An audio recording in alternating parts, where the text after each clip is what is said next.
This is Original Sports Perspective, from our couch to yours. Welcome to the Crr Podcast. I am your host, Jermaine Lockett, and tonight we have Damone Williams, my partner in crime, and we're going over the weekly picks for Week 12. Tune in.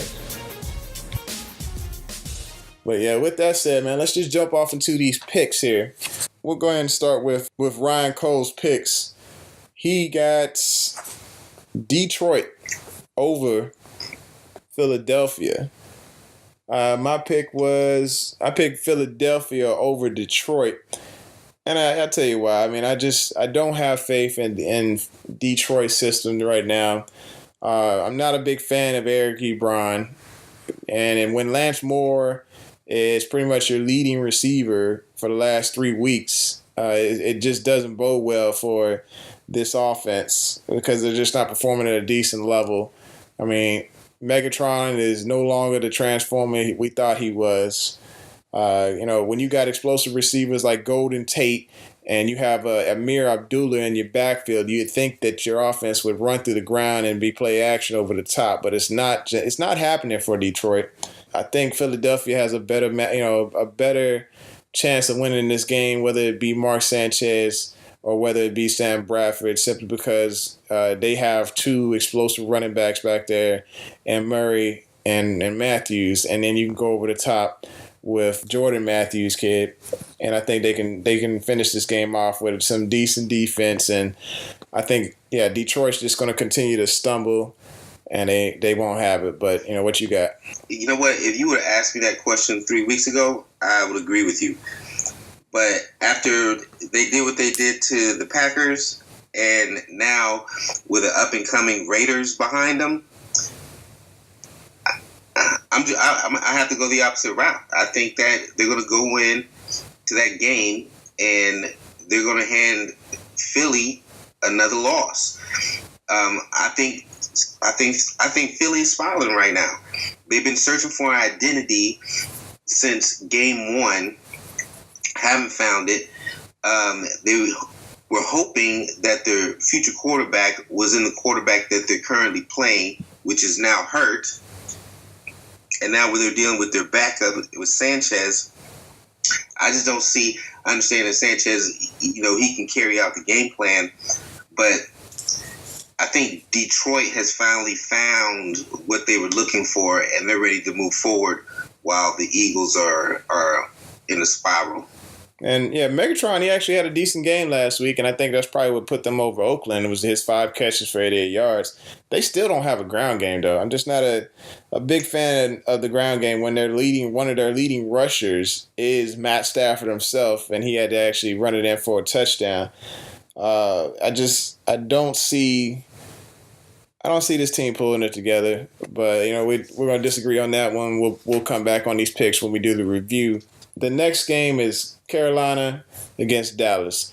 Me, I'm a big fan of Cam, and I just don't think Tony Romo in his second week is going to be able to handle one of the top defenses in the league. If Cam and them continue to keep the ball on the ground, do a little play action over the top to fool Dallas and hit up Ted Ginn if he ever brings his hands out of the parking lot to the game, I see Carolina pulling this one out. What's your opinion on this one? With Romo back, anything is possible. And he's proven that. Before I go into the pick, I'd like to take some time to talk about Romo and the importance of him to that team. I remember several weeks ago, actually more than several weeks ago now, but in the beginning of the season, and prior to the season when they were talking Dez's holdout, and there was a lot of talk about who was more important to that team, Dez or Romo. I'd like a lot of people to answer that question today, this week, after what they've seen these last 7-8 weeks. I'd say pick for that would be Romo is the most important player on that team, and you can have a receiver all day long. I don't care how talented they are, but if you don't have a quarterback that can distribute the ball, knows the offense, and can push the ball downfield at many different levels, regardless of run game, then if you have a receiver, it ain't gonna be much. You can't do much.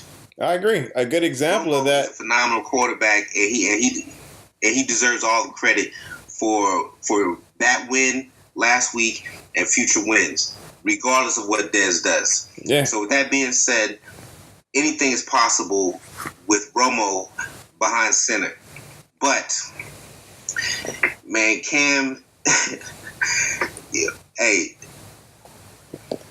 he's having a special year right now. Yeah, and Devin Funchess is catching on at the right time. It's all about the Funchess. He is really starting to look special. You have Funchess, and then their run game is settling in quite nicely, man. And Olsen, come on, man. Yeah, that dude he's finally getting the opportunity to play like a top tight end. Granted, he's always been mentioned in those names, but he's never had the numbers to back it up. Yeah, he's definitely a TE1 this year. Opportunity. You said what? I said he's definitely a tight end 1 this year. When you're looking at top tight ends in the league, you have to consider his name. I mean, when you look at it, I see Gronkowski, and then I see Olsen, and I see Watson. But after that, the list kind of drops off. I mean, Gates, he's having a decent year, but I see Olsen as one of the top tight ends in the league. And I mean, he had a touchdown. He only had like 54 yards and a touch this past weekend, but the boy has been putting up a lot of yards, a lot of touchdowns this season. I mean, he's had 6 touchdowns this year. He's had about 48 receptions for 718 yards. I mean, he's averaging 15 yards a catch, and that's pretty good stats. That's with him coming on late. Yep. That's with him coming on late because I think that Cam has finally realized that his road to victory is going to go through that run game and go through Olsen. Yeah. Because Cam's going to do whatever he can with his legs and his arm, but those two elements have definitely got to be there. So I think at this point, man, I don't think the Cowboys can stop him right now. Nah, not at this time. You know what? And with that, I don't even. They ain't gonna let them stop them. Nah. Carolina's not gonna let the Cowboys stop them. No, I don't see that. With that defense, yeah, it's just too tough right now for Tony Romo and Brian to actually overcome on their own. I mean, Fadden's got to have like a out of this. What's gonna be? Yeah, he's got to have. What's gonna be? Is gonna be interesting. Is watching Cam. Cam is gonna embarrass Hardy, and I'm gonna tell you why. It might not even be on purpose, but Hardy is probably making a point to try to make that a big game for him. Yeah. I just don't see it happening.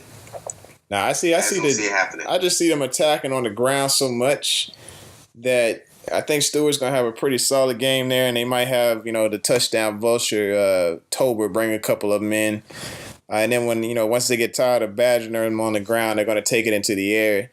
And I think if Cam Newton starts to really develop this chemistry with Devin Funchess, it's gonna be a long day for the Cowboys. No, I'm not taking anything away from the Cowboys defense because they do have a solid unit with everybody coming back from injuries. But I just think Cam Newton and this unit is playing on a different level. We have to be careful with, when you talk about defenses and how good they are, right? Yeah. And because in the Cowboys case, I think the Cowboys defense is decent when they playing from the front of the pack. Yeah. Not because they're vulnerable and they're exposed when they're not playing with the lead. Yeah. And that's obvious these last 7-8 games. 6 to 7 without Romo. So I mean I don't trust their defense. I don't think that they're built to come back. No. And I don't see Carolina making the type of mistakes to give the defense the opportunity to put them back in the game. Nah, I don't see them as closers, but it's still a decent unit. I mean, they handled Tannehill, but yeah, I mean they actually got him for a pick and only held him. They actually only had 188 yards of Tampa. No, Tannehill. Yeah. I mean, they pretty much. You know what? You have to think. You have to look at that game, right? And think like what kind of mind state was Miami in when they played the Cowboys? I know they were coming off the win the week before, and the coach had just been fired the week before. But that's past them. That high is gone. Yeah. Now they're dealing with reality, and I think that team is reeling now also. So how important or how much can you really take from that win? Yeah. That's what I'm looking at.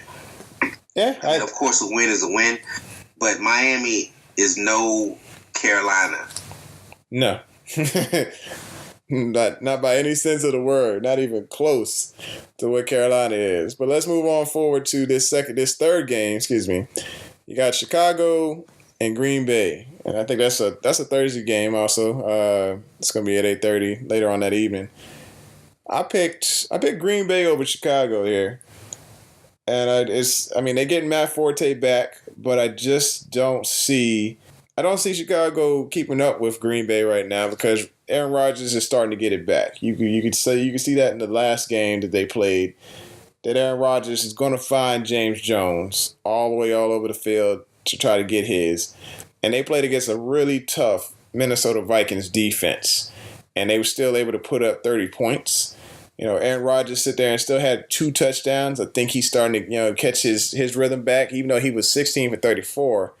Eddie Lacy is probably the hero of that game because after all the talk of people constantly saying Eddie Lacy's overweight, Eddie Lacy's dealing with some issues, let's bench Eddie Lacy, because I'm like, Eddie Lacy, his whole game is weight. He's a heavy dude. He's going to sit there and have to come through and bowl people over. That's his game. So what, he gained a couple of pounds. He looked great on the field. 22 carries for 100 yards. I'm with it. I like guys like that. I like big guys like that. Anybody who runs like, big Jamal Lewis type runners who just keep their legs turning after contact. Guys like Marshawn. I mean, you got to have a big thumper like that in order to keep your quarterback clean or whatever because of the play action. I'm going with Green Bay on this. Yeah, I'd have to agree with you. I don't see Chicago doing very much, and I don't see Green Bay. They're not dropping another game right now. I think those 2 losses was an eye opener for them. You just watch those 2 games that they lost, and then listen to Aaron Rodgers and see his face after those losses. The dude, he was in a mad search mode.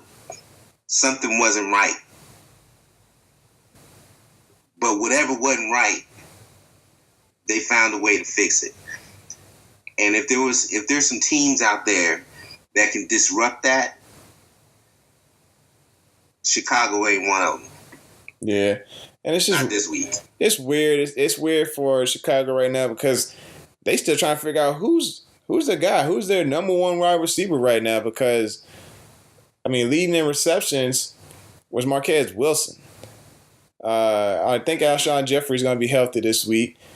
They got Zach Miller and they got Martellus Bennett, but they can't figure out who's their top tight end and who they should disperse the ball to. And they split the load, which was really weird. They split the carries 13-9 between Jeremy Langford and Kadeem Carey.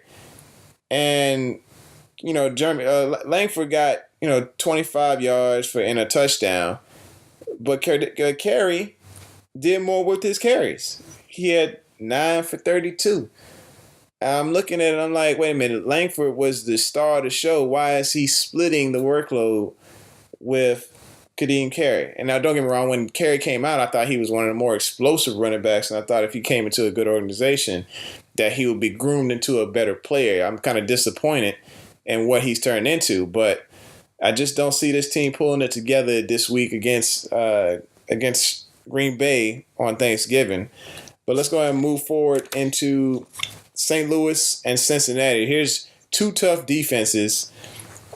And I think Cincinnati's got the better offense.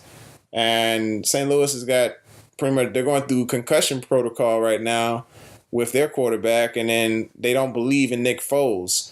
So I'm thinking that Cincinnati's going to pull this one out against St. Louis. What you got?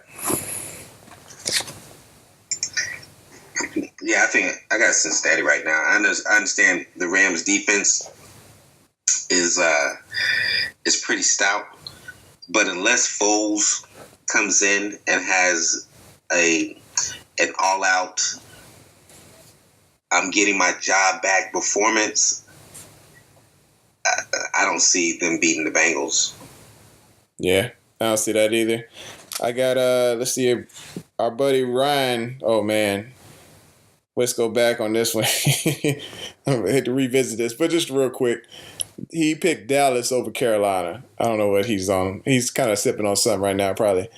But we'll forgive him. He's a little under the weather. I think that the fever is probably a little heavy on him right now, so we'll overlook that. But he's got Cincinnati over St. Louis, too, so we're all on the same page on that one.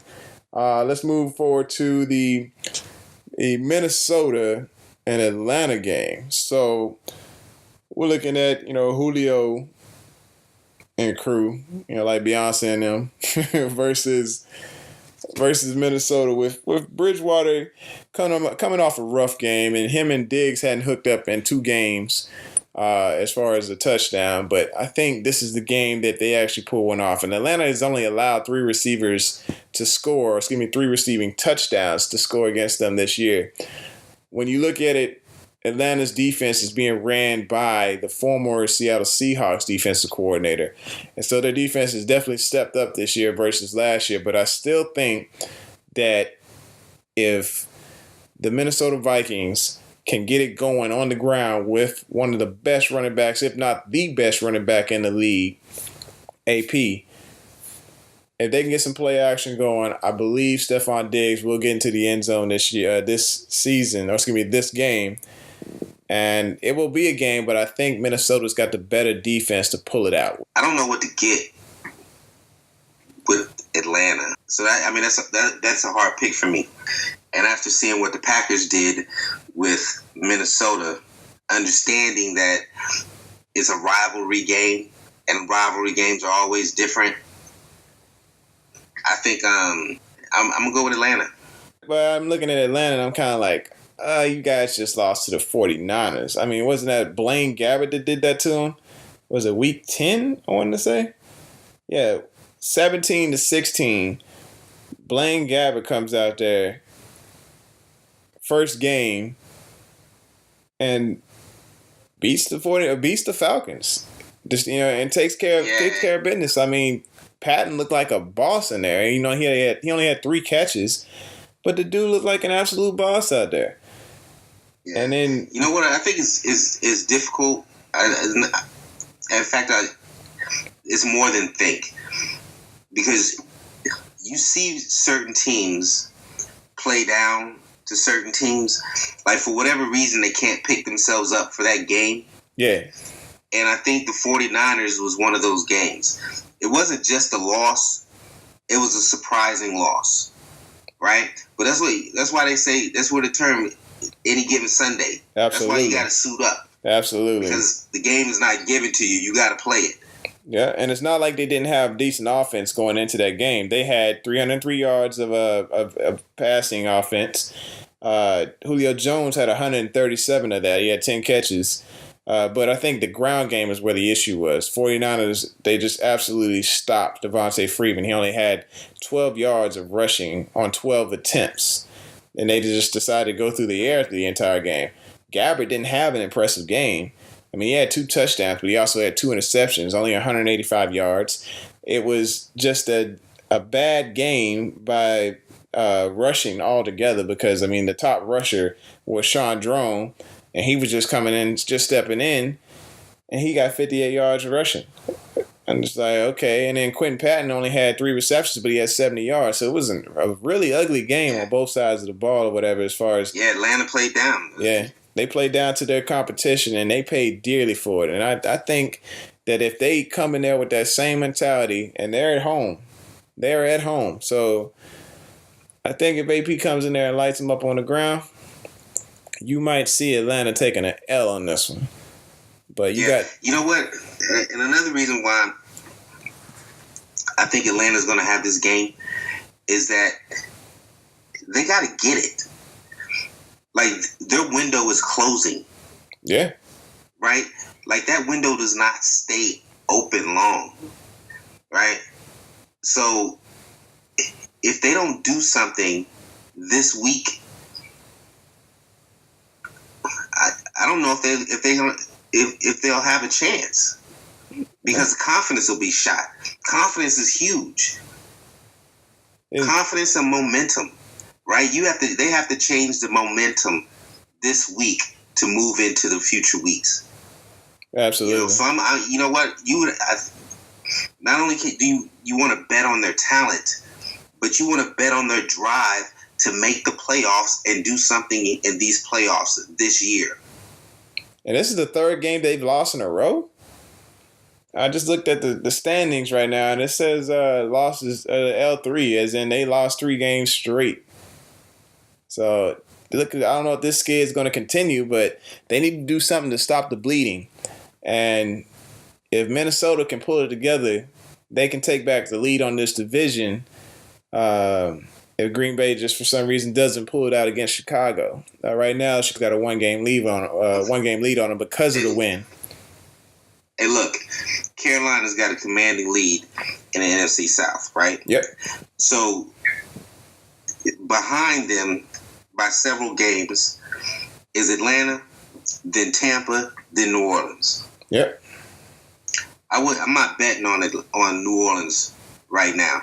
I think they still have some good football in them, but I can't bet on them to win any particular game because you don't know what you're going to get with the New Orleans Saints right now. Yeah, they're 2 games down, so I don't see. Tampa's the wild card right now because Tampa is coming on. Yeah, they are. Yeah, Tampa's here to play ball. Winston took the first 3 or 4 games of the season, got his feet under him. Mm-hmm. Now that boy's playing. Yeah, it's shocking. Because immediately, like, once the season started and I seen that first game, I'm just like, hey, this guy is bottom feeder trash. Ain't no way I'm watching any game from Tampa Bay because this dude just doesn't have it together. Now look at him, I'm just like, wow, those are pro throws. Woo. Boy's hot. Yeah, and their defense is playing good ball. Yeah, they're definitely. Confidence goes a long way. Mm-hmm. So that's another thing Atlanta has to look out for, because Atlanta's only 1 game ahead of Tampa. Yeah. And so when I look at that, let them play around 1 or 2 more games, and Tampa take the front. Then Atlanta's going to be looking behind. They're going to be looking at their heels for the rest of the season. Yeah, and I think Ryan pegged it. Anyway, Atlanta's got to win. Yeah, Ryan sided with me on that when Ryan had. He has Minnesota over Atlanta. Now we move on to Jacksonville and San Diego. I actually have. This is my sleeper here. Jacksonville, I got them beating San Diego. I think Ryan has Jacksonville over San Diego too. Apparently, we both sipping the Kool-Aid because I see Jacksonville is just one of those teams that just like to go in and upset teams. They like to go and upset people because, I'm looking at the quarterback for Jacksonville, and I see a talented player right there who's going to get you 2 touchdowns a game, who has a thing for hitting his wide receivers. He likes the Robinson. He likes Mr. Robinson. He likes Mr. Hearns.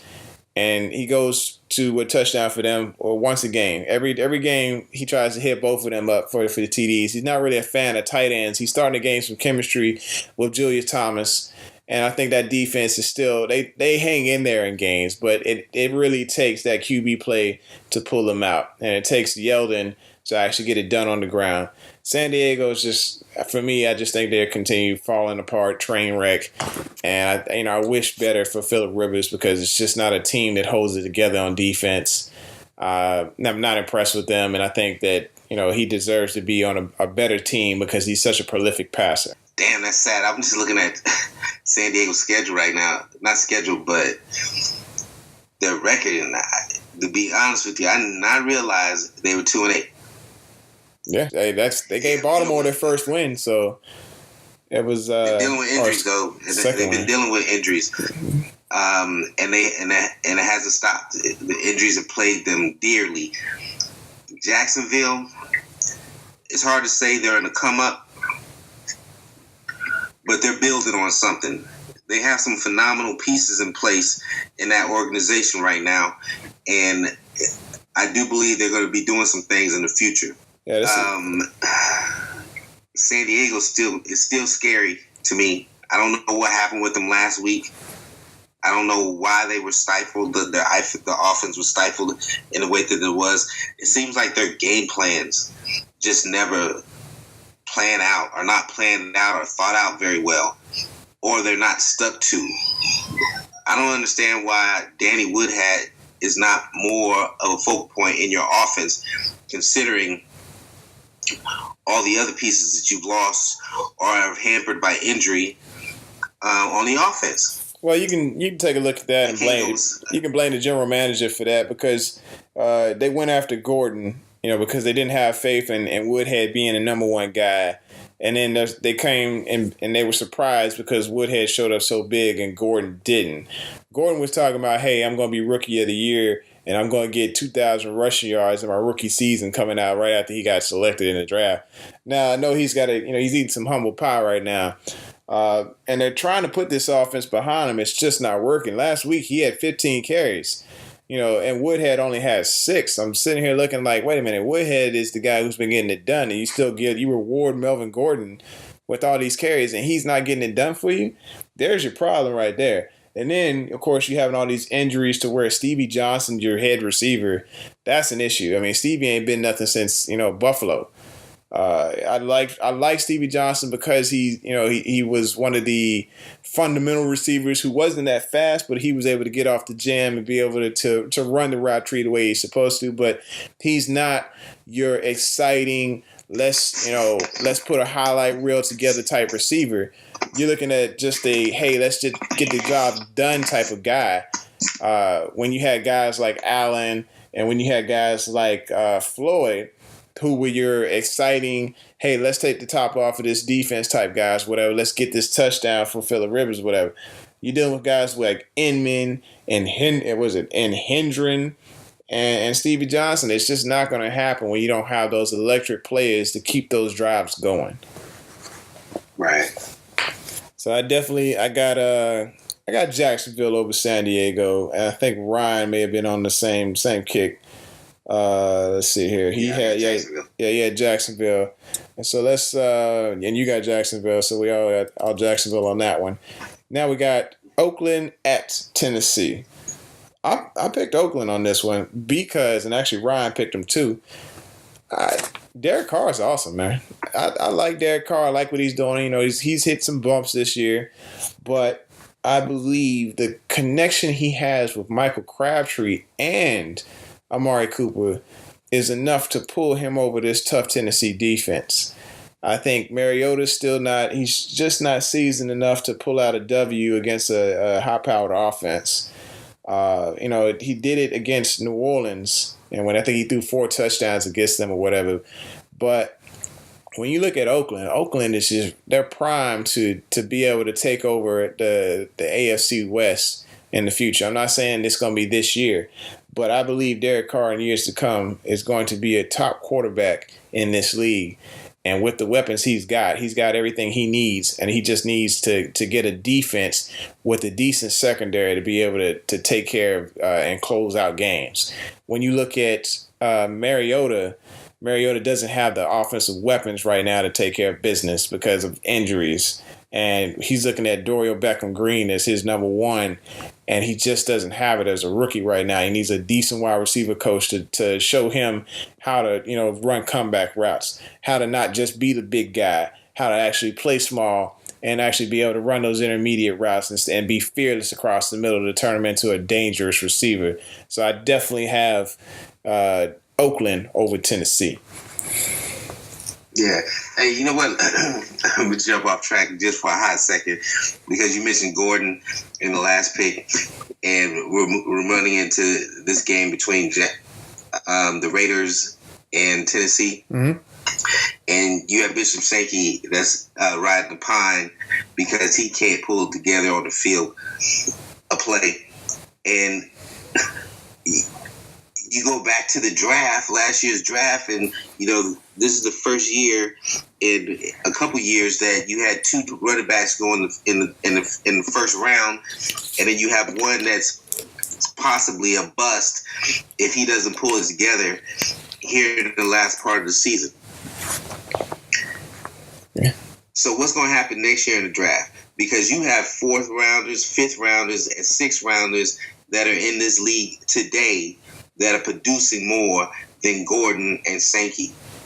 And they have to find them. You have to have those general managers like Bill Belichick. They were looking at a stat. I was looking at a stat the other night, and how Belichick was able, all of his offense and I think defense, but yeah, both sides of the ball, he doesn't have a first round pick on that roster that's succeeding. All of his players that are succeeding are deeper picks because he knows how to draft. And that's what some of these teams are lacking, is that general manager who does their homework, that knows how to draft deeper into the draft versus trying to get that first round pick thinking that's the save all for their season or for their team. And I think Anthony Andrews is a decent pickup. I thought Bishop Sankey was kind of rough around the edges when it came to trying to find a hole to run through. He had a great one in Washington a couple years ago when he was playing college, and then he just doesn't know what to do when he has to be a little bit more patient to wait for the hole to develop. Anthony Andrews is a guy, he plays at a good pad level, and he likes to power through, and he still has some agility when he gets down the field. I like him as the better running back out of this backfield. Everybody keeps talking about David Cobb this, David Cobb that. I'm not a big fan of David Cobb because why? Because the team has not a big fan of him. They, saying, oh, well, he's going to start here. Here's his debut. He's injured. Oh, he'll be back. We believe in him, blah, blah, blah. Meanwhile, Anthony Andrews is the one putting up the stats for this team. And yet they still don't have enough trust in him because they're still trying to get a ball to McCluster. Now McCluster's hurt. So you don't have that nice Jamal Charles type runner or whatever who's great on the he was great on a wedge or a toss. And so you have to put this game into Anthony Andrews' hands and let him run it the way he's supposed to. They need to run this offense through Antonio Andrews, keep it on the ground, and get some play action over top. Get them a speedster because they don't have one right now with Wright hurt, with Hunter out. And now everything's going through Harry Douglas. He's a solid receiver, but between him, he's not a number one. Yeah, there's no real standout offensive threat on that offense right now. And I think Mariota is he's definitely going. He's definitely the future of that franchise. Yeah, he just doesn't have the weapons for him to go to do anything to win more games this season. Nah. With that being said, I have to like the Raiders, and I also want to say that last week was a stumble because I was very surprised at Detroit beating them. I thought they would win that game handedly. Yeah. But as I said, I think Detroit is also turning that corner, and the Raiders just happened to catch him at a bad time. But I don't think Tennessee's going to be able to do that to the Raiders, so I got the Raiders. Yeah, definitely. And until we see Dorial Beckham-Green mature into a decent number one, it's not going to happen for Tennessee for a while. Let's move on to Houston and New Orleans. Let's see. He's got New Orleans over Houston. I'm looking at Houston and I see a team that's coming together. I see a team that played the Jets like nobody's played the Jets this year. I seen a team that played the Bengals, or that played against the Bengals like nobody's played the Bengals this year. I mean, Houston is pulling it together. And when you make Revis Island look like a tour spot, you know, it's impressive when you see a receiver like Hopkins come over there and tear apart Revis Island. So I'm thinking that alone, with against a defense that's not even there, they just fired their defense coordinator. New Orleans has no defense, and with Houston's tough defense, I just don't see Ben Watson and Drew Brees pulling this one off. I see them getting completely plastered. Ryan, I don't know, like I said, he's been a little sick. I don't know whether he actually picked New Orleans over Houston. So you know, we're gonna pray for him.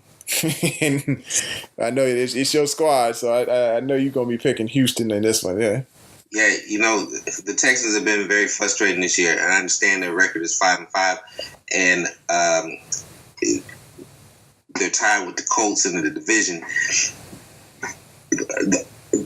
We're not saying much with that, you know. So, can they beat New Orleans? Yes, they can. Are they going to? It's difficult for me to say because I've seen them play these past weeks, and some games I don't know what they're doing. Yeah. You know, Hopkins, yeah, he's a beast. And the defense, yes, is good, but at times I look at them like Dallas's defense, and are you only good when you're playing with the lead?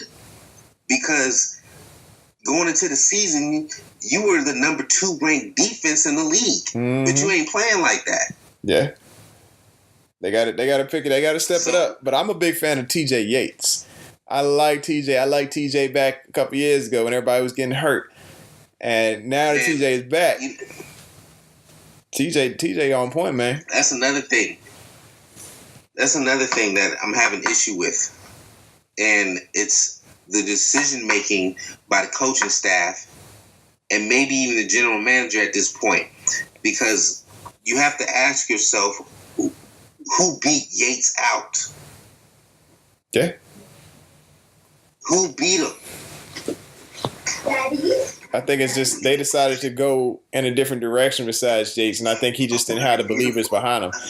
And that's what kills me is there's the politics in the game when it comes to the quarterback position. Yeah, and so when it comes to the politics of the game, when it comes to the quarterback position, you just don't know who's going to be backing who, because there have been some good quarterbacks in the league who just didn't get an opportunity to excel in a manner, and they didn't have the organization backing them. One of my quarterbacks that I was a little upset about them not getting a chance in this league like they should have was Brady Quinn. I think Brady would have had a great opportunity there in Denver if Peyton didn't come there. I think Brady Quinn would have had a great opportunity in Cleveland if they weren't backing another quarterback there and they sent him over to Denver. He would have had a great opportunity in Kansas City if they had actually let him take the reins on the offense and actually had a better offensive line. There were so many opportunities that he should have been able to excel in, but it was the front office taking him out of it. But I'm getting away from the point. You know, I think TJ Yates, you know, he comes in, he's a plug and play, like, hey, let's go ball out type of guy. And he understands his situation. He understands. I think he has the tools. Yeah, he's got the tools. He has the tools to win. And I wish he would have had more of an opportunity. I hope I didn't talk over you. No, you good. I wish he had more of an opportunity to take control over that team, because, you know, after he won the playoff game, then the injury set in, and then, you know, I don't think the opportunity presented itself again, and that's unfortunate because I think he's a good quarterback. I miss Case Keenum, but Warriors supposed to have the start under center this week. I do believe Houston has what they need to win that game.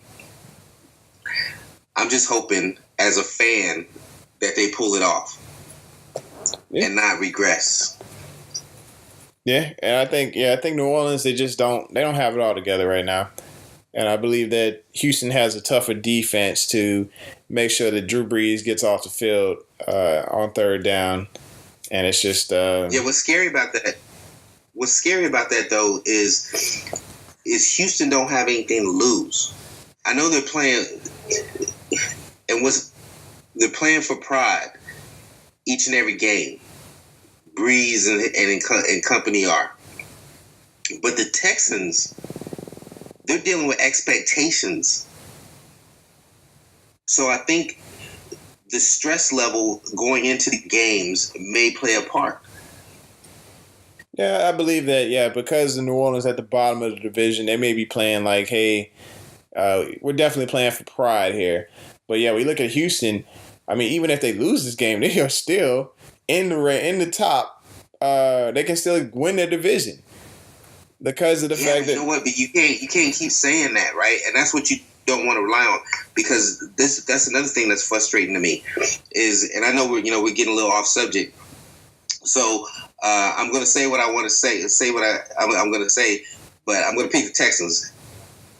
You're going to pick Texans. New Orleans, but you can't keep messing around in that division thinking that a mediocre record is going to keep you afloat. It just happens to be that case, right, this year. And even with this, the amount of wins from last year, because if you put record aside, if you put division aside, not record, you put division aside, then your record does not speak volumes. No. You are less than a mediocre team. And that's sad, because you have the pieces in place to be more than that. So the decision making at the coaching and general manager level needs to tighten up, because they are in a position where the window is closing on them also, because Watt is not going to be able to do the things that he does for very long. Yeah, he's got 11 and a half his sacks. body's going to be able to. It's a big boy. Yep. Cushing is in and out, right? Yeah. And then you're going to start messing with free agency, right? So fix the quarterback play, get your run game right, and let's get some wins, because the defense is supposed to be okay. Yeah. From what I've been told. I agree. And I mean, you're looking at one of the top offenses in the league coming in here facing these guys, but I still just don't see this second ranked pass yards per game offense coming in and beating this tough defense. I think where it's going to come down to is Alfred Blue has to step up. He has got to step up, and he has got to be able to run through this easy defense of New Orleans. If he comes in and steps up and they don't do a three-headed monster and they able to get the play action going and Yates goes off to Hopkins, I see a blowout here. I see New Orleans losing big, kind of how they lost to Washington the other week. Moving forward here, we got Miami against the New York Jets. I got Jets, Jets in this one. And I say that because I just don't, we just don't have faith in Miami. We were speaking about that earlier, and how, they got a new coach and he had some momentum and they got 2 wins, but when they ran into Tyrod Taylor and company, they weren't able to get it done. I believe, Fitzpatrick can come in here and utilize Eric Decker to get down the field, and he's going to get into the end zone at least twice with Brandon Marshall. And I believe they're just going to close this game out on Miami and just pretty much send them off into free agency thoughts as far as their season goes, because I just don't believe Miami's got it this year. They got to go back and do something else with this team. Yeah, you know what? I think so too, but this is another one of those games that's a tough call for me. So it's really a toss-up. But if I was a betting man, which I am sometimes, if I was in Vegas, I'd have to put my bank on the Dolphins. On the Dolphins. Revis is hurt. the defense is not the same without him. The dude he's like a crutch. Like the dude, he's like Superman. Okay. So he makes everybody around him better because they think so highly of him. It's when I say he's a crutch, he's a mental crutch. Yeah. I don't know if they believe they can play without him. And then you have Lamar Miller on the other side, and he's running the ball like an animal this year. And Miami does have the offense to be able to take it to the Jets, I believe, if Tannehill plays a nice game because they have a running game to back it up. I don't think the Jets' offense is going to be able to do enough because Fitzpatrick, if he is disrupted in any way throughout the game, he's flustered, and you don't know what you're going to be able to get out of him. Yeah. I think Miami's going to pull this one off. I could see it happen, and I could see the emotion of a divisional game, making it a good contest, and the way that the Jets have, they gave the one up to Houston. They didn't play a solid game against the Buffalo Bills the way I thought they would. I thought they would come in there and they would take care of Tyrod Taylor and make him so uncomfortable and destroy. I thought they would be dominant against the run, and they got ran all over. And I was expecting more from a tough, New York Jets defense. I was expecting more than that. I was expecting Sammy Watkins to get completely shut down. I was expecting, pretty much no passes come through the air. I was expecting it like Tyrod Taylor's worst game. And it was a bad game for Tyrod. But overall, Rex Ryan came in there with a solid offensive game plan as far as the ground. And he took it to the Jets, and they handled business to close the game out. But when I look at this Jets team, I see something there. I see something that's more than what most are seeing right now. And I think, I believe, Revis makes players better around him. But there are role players in this system, and one of them is Buster Screen. Buster Screen is just one of those guys who comes in and he's like a Jericho Cotchery, but on the defensive side of the ball. He's just a grinder that goes in there and gets it done. You say, hey, I need you to go ahead and blitz. Hey, I need you to be a linebacker this particular play. Buster's like, hey, you know what? I got you. I believe that that's a guy who can put the team around him with his example. Cromartie's straight, but Buster Screen is a hard worker. And when you got guys like that wanting to work, you got a great, front seven who can take care of business up there and stop that ground game from Miami. I think that they just had an off game against Buffalo, and Houston just a little slip there. I think they turned it around because they see where the problem is. I'm pretty sure that Bowles went back to the tape and said, hey, we're getting blown up here on the run. Let's switch this scheme up. Let's protect these gaps in this daggone. Let's seal the edge off and make sure that this Lamar Miller character can't get to the outside. The Jets can take care of business and send Miami back walking. Let's move on to Kansas City and Buffalo. I like Kansas City. I might be my bias on this because, I'm just a big Tyrod Taylor fan. Kansas City's defense definitely showing up, and apparently it doesn't matter what daggone running back shows up for the Kansas City Chiefs, they're going to ball out, apparently. It was a tough call for me, but I think because of Buffalo's defense, the way that, guys like Bakari Rambo and Stephon Gilmore, Marcel Darius, I don't want to go through the entire roster, but they got a talented core of players right there. And Corey Graham sitting back there, I think he's leading the team in interceptions. Could be wrong on that one. But they play hard. They play real hard against especially bad quarterbacks. And to me, Alex Smith is a mediocre quarterback. He can move an offense, but they're going to need to be able to do something more than on the ground because Buffalo has a top running defense. And when they face Kansas City, I think that you're going to see a different situation on the ground there. And it's going to be not Kansas City, but Buffalo's ground game that wins this game out, no matter if it's E.J. Manuel or Tyrod Taylor. I picked the Buffalo Bills to win against the Kansas City Chiefs here. What you got? Kansas City's defense is playing good ball right now. It doesn't speak to their record, and I don't know where they've been. Alex Smith is less than a mediocre quarterback.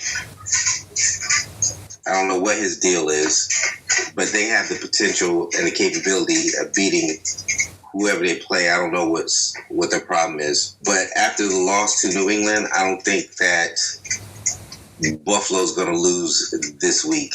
So I got to go with Buffalo. Definitely. I think we agree with this. Even Ryan is in agreement with us on this one here. No. Oh, my bad. He actually has Kansas City over Buffalo. I wish he was here because I'd like to hear his reasoning behind it. Alex Smith, he did complete, 20 of 25 passes for about 253 yards. He didn't get a touchdown, but that's just normal for him. He doesn't really get passing touchdowns. We know this when at least it comes to a receiver. He just doesn't do passing touchdowns. But who is Spencer Ware? Where did he come from? My goodness. The boy had 11 rushes for 96 yards and 2 touchdowns.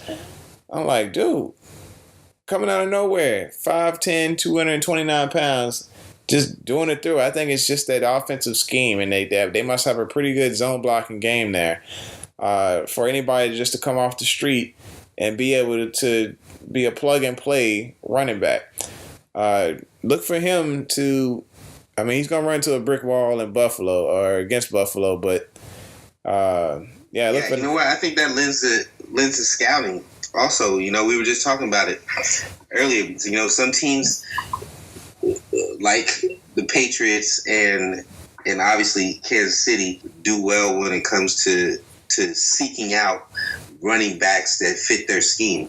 And I don't know if it's necessarily the zone blocking scheme that helps them in their run game, because that's not working for Denver right now. Yeah, I think it's going to be one heck of a game. But like I said, we both of us, I think we're on the right page here. We see Buffalo taking Kansas City down in this one.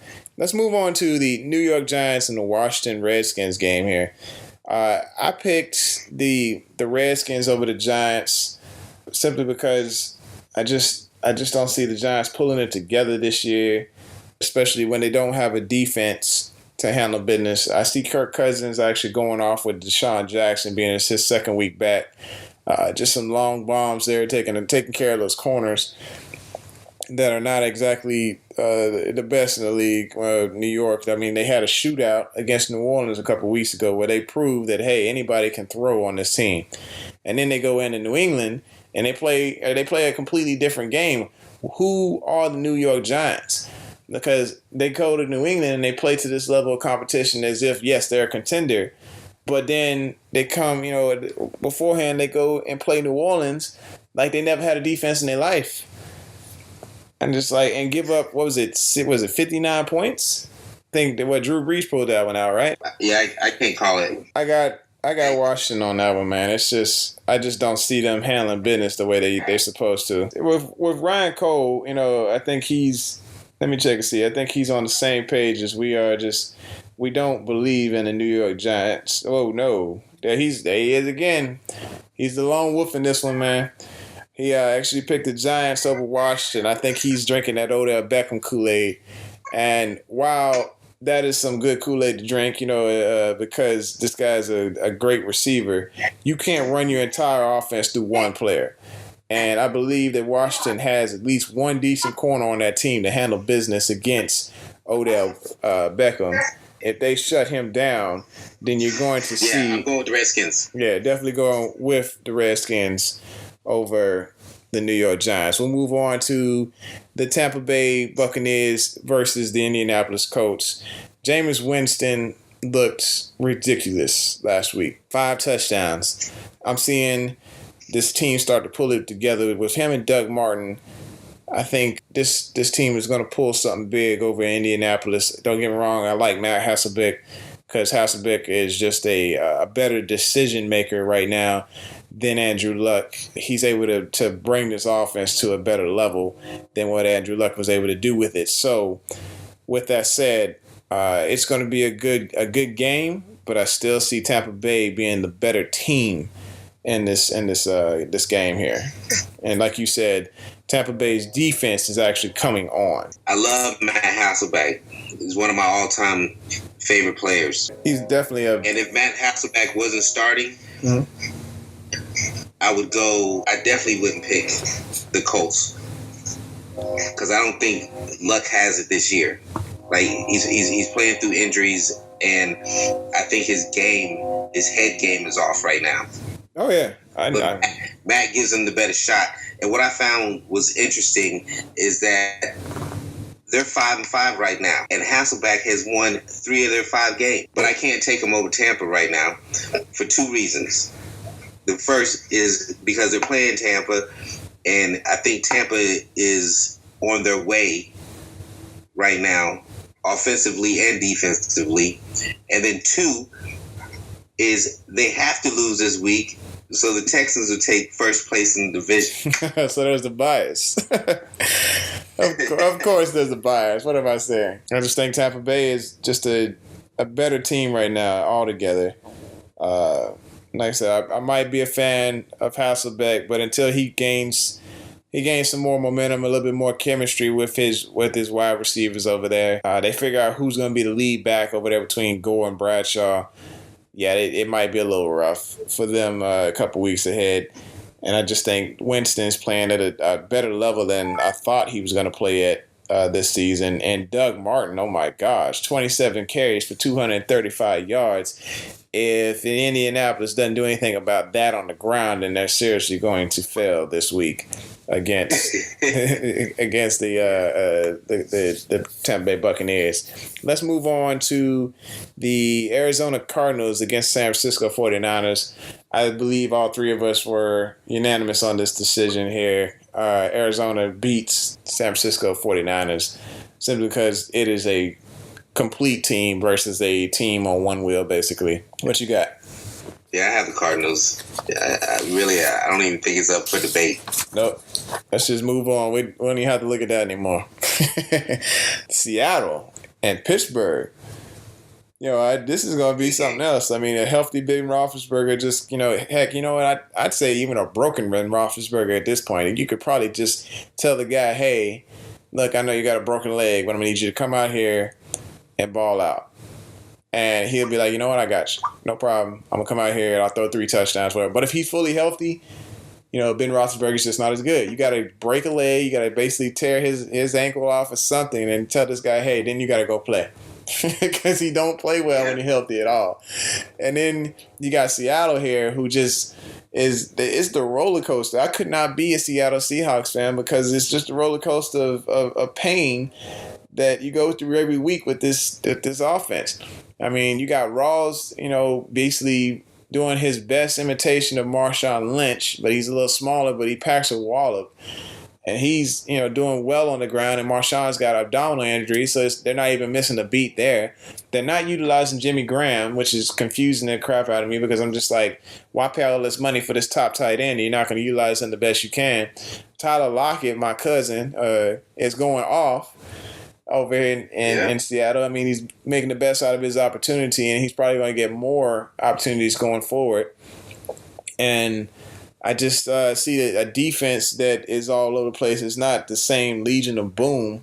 So people can score on this defense. And I might have to change my pick because initially I had Seattle beating Pittsburgh in Seattle. And it's a tough one. I think I might still stick with my pick of Seattle over Pittsburgh simply because of the 12th man, the home field advantage. And I think Pittsburgh needs to drop one. My bias is popping in because I really need Baltimore to get more than 3 wins and actually, look like a contender in this AFC North division. But if a broken Ben Roethlisberger comes out there and starts throwing all over the field, then we're looking at Seattle losing. But I think Seattle is going to pull this one out against Pittsburgh. Hey, look, you know how people try to make something out of nothing? Yeah. even if the nothing might be something. And what I mean by that is, sounds like a song. I was listening to Stephen A. Smith and Skip Bayless not too long ago, and Stephen A. Smith is under the impression that something is awry with Seattle, with the Seahawks, particularly something in their locker room, and they're not playing for their coach and Pete Carroll. Like something's up with what's going on with that relationship, and it had something to do with Cam Chancellor's contract and whatever else. I think that's BS. Yeah, I think that's just one situation. I'll tell you why. The Legion of Boom is not the Legion of Boom anymore. Right? No, not at all. The defense the past 2 years was stellar.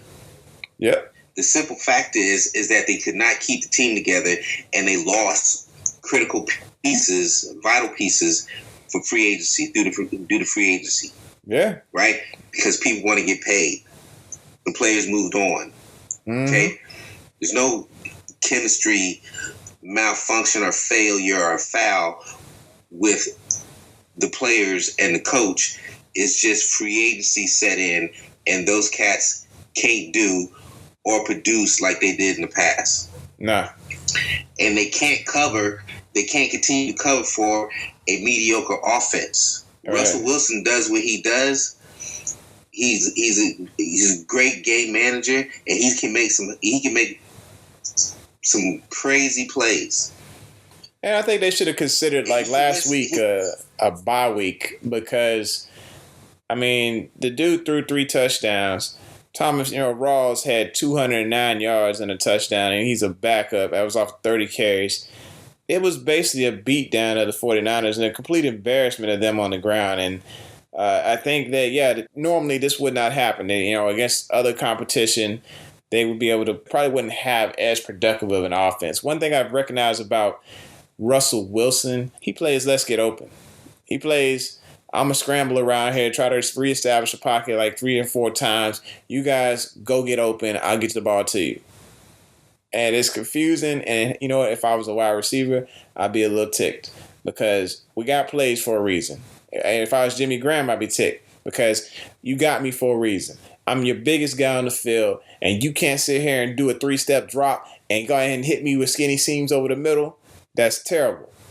Because they need to come in there with a better game plan than, on passing plays, let's just do play action, and I'll just run around and try to find whoever's open after about 4 or 5 seconds in the pocket. You're only supposed to hold the ball for probably 3 seconds in the pocket. If I was the offensive line, I'd be ticked at Russell Wilson. You got to come in there with a better game plan than that. Look, I think that they have the players in that locker room to not complain. It's funny when you think about it, because outside of Marshawn Lynch and Jimmy Graham, maybe Doug Baldwin, like who's going to say something? You don't have the leaders to say that, because everyone else is up and coming, or they're trying to, right? Because Tate moved on. Yep. There's no offensive presence on that team, and you have a shoddy offensive line. So Russell at times, he can't get the ball off. But then also, I don't think that they're scheming to benefit the versatility that Jimmy Graham brings to the team. They're not making plays for him. They're not calling on him to produce. No. It's baffling to us. I don't know why it's not baffling to them, because they spent the money on him and they're not getting anything in return, I believe. But they're not the same team, and Pittsburgh has something to prove, and they're not losing them right now. I don't think Seattle. I don't think they don't have the guns to beat them. Do you think Pittsburgh? You said Pittsburgh's got the W in this one? I got Pittsburgh. Yeah, Pittsburgh. Okay, yes. I think Ryan may have had Seattle. Let's see what Ryan had here. Pittsburgh over Seattle, so he's siding with you on that one. Like I said, that 12th man and Thomas Rawls, man, they keep that game to the ground. The 12th man is overrated. The 12th man only comes into play when you win it. And momentum is another thing. They don't have the momentum. They don't have anything carrying them into this game. They don't have anything to hang their hats on this year. And Cam Chancellor, since his return and those 2 games, they won those games in the past. Yeah. Right? They might get it together, but it's not going to be this week against Pittsburgh. Okay, let's move on to this New England and Denver game. I think this is the one. This is the one that gives them their loss. Down with New England. Down, I say, because they do not have all their offensive weapons. Denver has a stout defense, and they got the Brockinator. They got Brock Osweiler, who actually is a decent quarterback for this organization here. I think that right now he's the better choice between him and Peyton Manning. I believe that he came out there last week. He showed, hey, you know what? I can bring this ball downfield. He had a good matchup against Chicago, but now he's going up against New England, who has a defense that is beatable. And I think Belichick spent all of his time and energy game planning for Rex Ryan, and not enough against this Denver defense, and especially with all the injuries that he's got. I don't think that Brady's going to come in here and say, hey, you know what, I'm taking a backup running back. I'm taking probably a 4th-string off-the-street wide receiver and keep this thing rolling, especially when Brandon LaFell's not making catches on the outside. Gronk is being taken out of games, and you got Denver with a top defense that's still rolling no matter who the QB is on their offense. So I think I got Denver taking New England out for their first loss, man. Man, I don't mean disrespect, but I think you done lost your mind. That's wishful thinking, possibly, on your part, because I don't see it at all. And I don't care who Mr. Brady has coming to town or who he's bringing to town with him. That dude is refusing to lose right now. The Broncos have proven they can lose. Right? Mm-hmm. That defense has shown vulnerability. What I find funny and even interesting is how people can put Brock on this pedestal so early because he played Chicago. He beat Chicago, man. And he played okay, but he didn't do nothing spectacular. Hey, it was 2 touchdowns. Lose the game. At 2 touchdowns, no interceptions. Okay, well, shit, that's what he's supposed to do. That's what he's supposed to do, all right? And he's supposed to be able to do that against Chicago. But please change your mind. Please don't leave here tonight, Lockett, thinking that Brock Osweiler is going to defeat Brady, the Patriots, and Bill Belichick because he has a week to plan. Hold on. This is the game. You mentioned that he spent all this time planning for the Buffalo Bills, that he didn't have enough time to plan for the Broncos. I think he had been planning for the Bills for weeks. I think that's okay. He probably has, but he probably keeps a game plan in his back pocket for the Bills. Not for one. I mean, yeah, he's got one in the back pocket, but I'm quite sure he took some extra time on that one or whatever. But then when you got an offense, I'm talking about. But I tell you what. The Bills is one thing. The Broncos is another. And I'm going to tell you why. Because there's that Brady-Peyton rivalry. I understand Peyton's not playing in this game, but it's those two teams that are going to be shooting it out. But looking to shoot it out. Who's he shooting to? That's my Brady's thing. Not going to lose to them. Who Brady going to shoot to? Check this out. Brady can beat that defense. They're going to game plan. They're going to scheme to beat that defense. What I don't trust is Brock Osweiler going in there with a lackluster run game, and ailing Sanders, whoever else that ain't going to show up. But he's got different targets than He's got different targets than Peyton had. It's not going to matter though. His targets right now is like his head guys. He's going to his tight ends.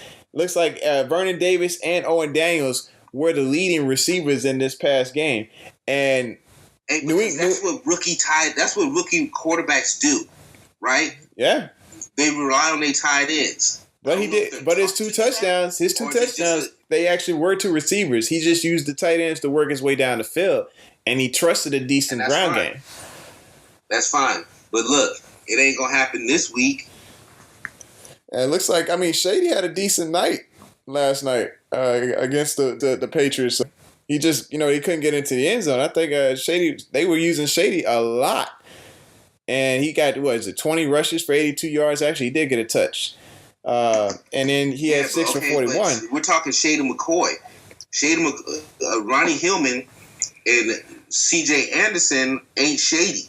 They're a little bit elusive. I think Hillman's pretty elusive, and I think that's what you got to go at when you're trying to face this Patriots defense is somebody who's elusive, who can get past those tough linebackers like Hightower. And I think that if they can get that ground game going, it's going to set up some major big plays down the field for Brock Osweiler. I think Brock is just the guy. Denver's crazy about this Brock Osweiler guy, and I had one guy that actually write for us, and Gatman. Like don't let them fool you. Like everyone's thinking that right now because he came in and he beat Chicago. Please don't let them fool you. They ain't crazy about him. The dude was under contract for 4 years. We'll see how crazy they are about him when they re-up his contract. He might be the immediate future of that franchise, but he ain't it this year because if Peyton gets healthy and is able to play, please don't think Brock Osweiler is going to take them to the promised land over Peyton Manning. It ain't going to happen. I think they will because, even with a healthy Peyton Manning right now is just still he's not the same Peyton he was before. And, it might have been the foot injury, but I really think the arm strength was just down for Peyton. The mind is there. He is still a brilliant quarterback. I still think, yes, he is still a more intelligent, better decision maker as far as pre-snap. He can see things that other people can't see. But I think game-wise right now, Brock is the better option because he's got the better arm. And if he's... Okay, you know what? Hey, look, this is my position on this. If Brock beats the Patriots, and then who they have next? No, I'm talking about, the Broncos. They have the Patriots, and in week 13... They got the Chargers, so that's another win. I'm just counting the Chargers out on this one because I just think So Brock can beat the Chargers. Look, this is all I'm saying is that it ain't his time unless Manning can't play. But he ain't gonna beat the Patriots. He gonna beat the Pats, man. They ain't got nothing. They ain't got nothing going into this game. Man, they got Bill Belichick. You know what? Hold on. You know what? You almost had me raise my voice. They don't never have nothing. When you look at it though, you don't know what they. Hold on. You don't know what they have until you see them on Sunday. I'm looking at a broken team. You didn't know they had White until White scored 2 times on the. Okay, White barely scored. He was like, the first score was just like one blown play by Buffalo that they managed to capitalize on. I'm not taking credit away from his performance, but it was not a prolific performance by White. He had an okay performance to get them squeaking through to the win. And right. White had, because he only had 2 rushes for 14 yards, and then he had 2 catches for 32 yards. He had touchdowns, but still, it was kind of like, no, this isn't it. That offense ran through Danny Amendola, and now they have to trust Harper to be the Danny Amendola, and I don't see that, and I don't see Blunt going off against this, going off on the ground because Denver's run defense is so tough. So I'm just saying that I think that the Patriots will find a way. Right now, there's players on that Patriot team that have not stepped up and that have had to just fill voids. And yes, Dobson, I'm calling you out. But there are other players on that team that understand that they have to do their part and they have to play above their normal game in order for them to accomplish what they are set out to accomplish. And I think they bought into that. The Broncos are playing good ball. They prove that they're vulnerable, but they're not mentally in the same area with the Patriots right now. Mentally, the Patriots game is strong, and it's just not going to happen. They're going to find a way to win. And what I will promise you also is that Bill Belichick will get that defense, the Patriots defense, to make Brock Osweiler look like he is not the future. Ooh. All right. Well, there you have it. Let's move on to Baltimore and Cleveland. Man, this was such a hard decision for me because it was going to be Johnny Manziel until he got in trouble or some videotape got released of him actually partying, which I thought was stupid. I'm like, people are going to party. But, Hoyer is going to be the starting quarterback against Baltimore. And I think he's actually the better passer. Johnny's just more of a blast play type of player. It's going to be big time plays is what Johnny Manziel does. But when it comes to the intermediate passing and stuff, I think Count is the guy for that. Matt Schaub, I'm sorry, it's my squad, but I just don't believe in Matt Schaub as a starter in this league. But it's Cleveland we're talking about here.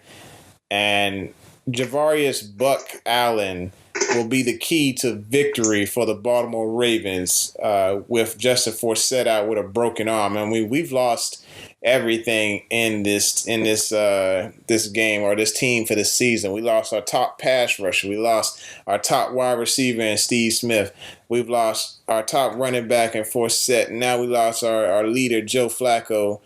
And, I see Matt Schaub coming in and not doing as well as Joe Flacco would have done against Cleveland, but I do see a ground game and a defense that may come together here to take out Cleveland and not let them close the year out 0-2 against Cleveland in this division. So I see the defense, Dean Pease finally stepping up and doing something with this defense and taking out Cleveland, because this will be an emotional win for the Baltimore Ravens that will at least put us back in the race if we have a lot of luck for this season.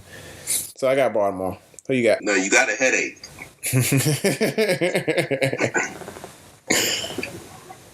Yeah, that Bronco pick, and now this one. Clown on my picks, but I believe. Hold on. Hey, we talk about Matt Schaub here. I mean, that's your QB. You sent that trash from Houston to us, and I gotta. You see where he's at. Yeah. You see where he's at. Look, no, man. Cleveland is gonna whip that tail. Okay, you don't have nothing. Look at the hope and a prayer. Look at the history. It's not gonna happen, man. Look at the history of players that have come up from Houston and actually, done well in Baltimore. I mean, Jacoby Jones. If it wasn't for him, we wouldn't have won a Super Bowl. Justin Forsett was also a Houston player. Comes around and next thing you know, he catches fire for Baltimore. I mean, you send your offensive coordinator over to us, and it landed him a coaching job. I don't know what's going on with Houston players coming to Baltimore, but this trend is really starting to catch on to where these players start to catch fire. I'm really hoping that Matt Schaub is one of those ones that just like says, you know what?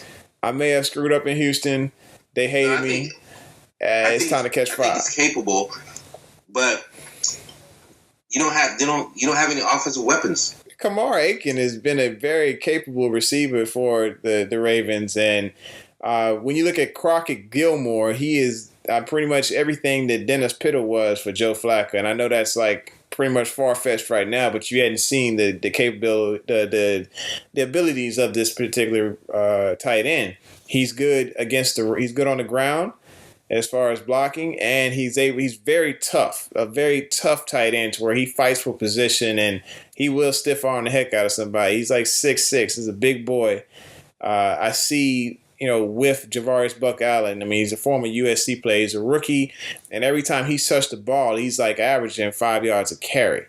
So I'm seeing something big coming out of this guy here, and I just don't see Cleveland with that defense. It's just been letting everybody blow through them, doing anything to take care of the Ravens. Yeah, you know what? I think Cleveland has enough to beat the Ravens right now, man. I really do think. It's wishful thinking. Like, I know you want to go to bed next Sunday knowing and hoping or with that win, but I just don't see it, man. Schaub he's a finesse player, man. He's a system, right? He throws the ball blindly, right? He expects his players to be at the 5-yard line on such and such hash mark in 3.2 seconds, and that's where he delivers the ball to that hash mark. You watch him, man. I know him, and I don't know if he has command of the offense to get the ball to your playmakers. He's a capable quarterback, but I don't think he's going to beat Johnny Manziel and Cleveland Browns this week. I think I'm not relying on how bad the quarterback play may be from us. I'm relying on how bad the Cleveland Browns are as a whole for this particular win. Mm-hmm. And I say that because, I mean, they're 28th in points per game. They're 27th in yards per game. And then they're 31st on the ground. They have the second worst running offense in the league. I don't think Crowell, I don't think Duke Johnson, I don't think whoever else they bring into the fold can take care of the ball on the ground. They're not going to have a good game on the ground, which is not going to set up the play action. So guess what Elvis Dumerville is going to do? He going to go over there and have a hell of a day because he going to be putting either Johnny Manziel or McCown on their back.